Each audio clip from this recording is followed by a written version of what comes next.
What's up, everybody? Welcome back to the channel. So as you can see, I have Darth Mauls Sith infiltrator set. They came out, I believe, May 1st of this year, and I did not end up getting around to buying it until I went ahead and bought the summer wave of Star Wars sets. So yeah, this was one that I had been wanting. It caught my interest whenever I initially saw the photos of it, and then eventually it was released. But as you guys probably know, if you've kept up with the channel, I had not really bought Lego at all this year. I had just been going super in on my 3.75-inch Star Wars collection.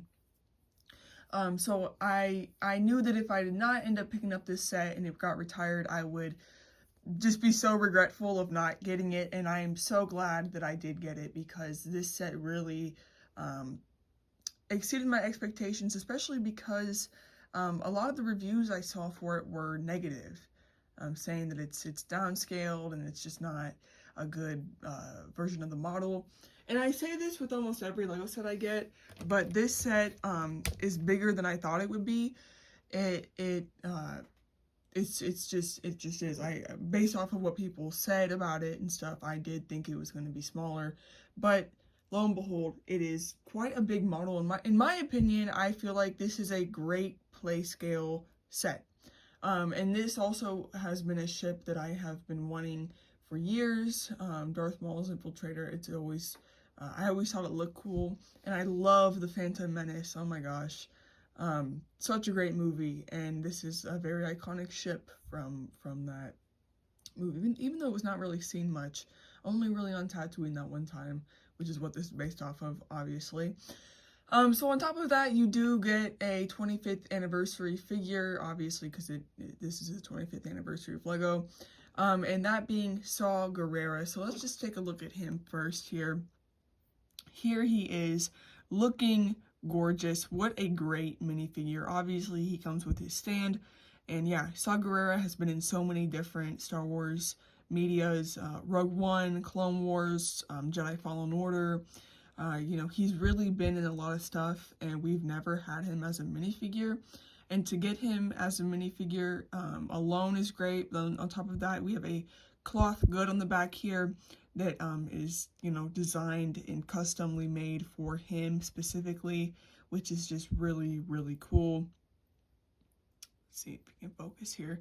One of the topics of debate is the color of his armor, and apparently his armor color they don't actually have in Lego, so this is the closest thing, and to me, I think it looks fine. I don't have an issue with the color. And this armor piece is the same armor piece used for Wrecker, and also I think like the Dark Troopers and stuff. Quite a bit of Star Wars characters use this armor piece, but it is custom printed for Saw Gerrera, obviously. Then he has his staff. So yeah, just a great figure and a great way to get in. Because this set is good, and I think that you're getting a good set on top of a good figure with this one. So yeah, I am going to be throwing him in my display case along with my other 25th anniversary minifigures. It's kind of cool because as I build these sets, I get to add a minifigure to the display case, which is very neat. Taking a look at the next figure here, I am very excited about this one. We have a young boy Anakin, which looks great. One thing I am realizing though is they're using the old style little legs. I guess they never made the movable little legs for the tan color, which is kind of odd. I feel like at this point in Lego Star Wars they should have done that by now, but either way, he just looks great. I remember whenever I was younger, I got his N1 starfighter that he flies out, the Naboo starfighter, and it came with a little Anakin, and I played with that minifigure so much, and to get an upgraded one is very cool. Also, actually, it's kind of funny because in the 20th anniversary of Lego Star Wars, they also made a young boy Anakin in the Pod Racer set from the Phantom Menace, which I also did pick up. That's a great set, and I'm actually going to be putting this set next to that one, but I think that the face and the hair combo look really good. Although, I do have to admit, the original hair piece for young Anakin, that was like the original Harry Potter piece, actually did work better for Anakin, because Anakin's hair doesn't really get messed up like this, necessarily, but either way, I do think that this figure looks great. Next up, we have Qui-Gon Jinn, another just great figure. For a lot of people, this is probably their first time getting a Qui-Gon because he's not been in too many sets recently. I actually did have a Qui-Gon from the Duel on Naboo set. And I had Qui-Gon, young Obi-Wan, and Maul from that. That was a great set. But for a lot of people, it's probably the first time getting him, and he does come with this beautiful cloth poncho. Really cool. You can pull it up and see his tunic there. One thing that people have complained about is that the printing on his legs, the tan, it does not match the tan, which that is true, and that's something that it's just like, you know, could they fix it? Because it is hard to print light colors on a dark plastic, but, you know, it's just something you gotta live with, I guess, but they definitely could try to make that a little bit better, but I don't mind it too much, because I think that this figure does look really good. Man, I love Lego, how it's just, like, you just get, like, a little version of your favorite character or whatever, like a Star Wars character, and it has the cloth and everything. I love Lego for that reason. The minifigures are so cool. And then, last but not least, we do have Darth Maul. Obviously, it is his Sith infiltrator, and he is looking pretty good. I don't know if this is a new print or anything for his torso and legs, but I do think he is pretty cool. The biggest change being that he has no pupils in his eyes, which I don't mind it. I like both ways. I think that it's cool to have the pupil, but I also think there's something menacing about not having it. Also, I'm noticing that mine's eye has like a little dot on it. Probably a printing error, but yeah, so those are the minifigures. Pretty good. I do think that like this set would have been insanely good if it came with a 5th minifigure, but given what we got with this, especially with the exclusive Saw Gerrera, I think that this is a fine selection of minifigures, and each one of them is great in my opinion.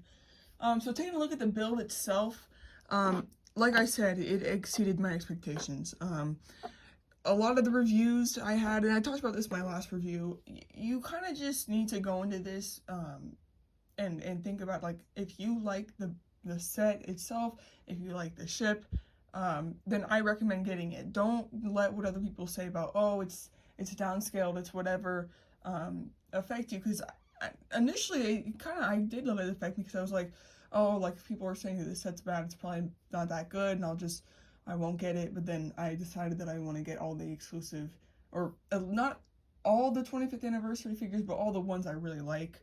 And I went ahead and got this, and I love this set. It's not anything like people were saying it was. And yeah, like I said in my other video, I'm gonna try not to let other people's opinions sway mine. And yeah, because then I'd be missing out on cool things like this. So yeah, allegedly it is downscaled. I think it actually, like, it's been proven that it is downscaled, but I don't think that is an issue because the set is big.